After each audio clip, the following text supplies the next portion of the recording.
இன்றே டவுன்லோட் செய்து உங்கள் ஃபேவரட் ஷோக்களை என்ஜாய் பண்ணுங்க. சித்தார்த் பார்த்திபனா மாறி வேடனை அழிச்சதுக்கு அப்புறம் மீண்டும் சித்தார்த்தா மாறிடுவான். அந்த 24 மணி நேரத்துல வேற ஏதாவது தீய சக்தி அவனை ஆக்கிரமிச்சா அவரால் மீண்டும் சித்தார்த்தா மாற முடியாது. அப்படி ஒரு பிரளயம் நடக்கும்போது 1000 வருஷத்துக்கு முன்னாடி துஷ்ட சக்தி பார்த்திபனை வச்சு என்னென்ன காரியம் செய்யணும்னு நினைக்குதோ அது அத்தனையும் செய்யும்.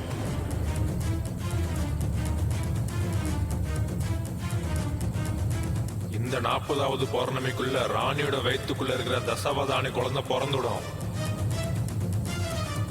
ஆனா அதே நேரத்துல பார்த்திபனை வேடன் அழிக்கிற நிகழ்வும் நடக்கும்.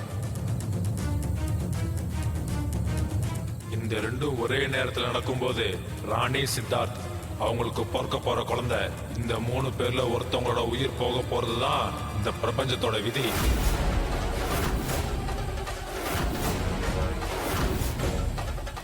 இந்த விதியை மாத்தவே முடியாதா?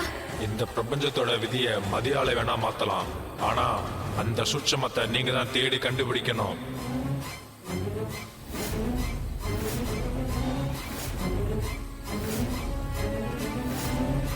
பொம்மி, நாம இங்க இருக்க வேண்டாம். அடுத்து என்ன செய்யலான்னு யோசிப்போம். முதல்ல இங்க இருந்து கிளம்புவோம்.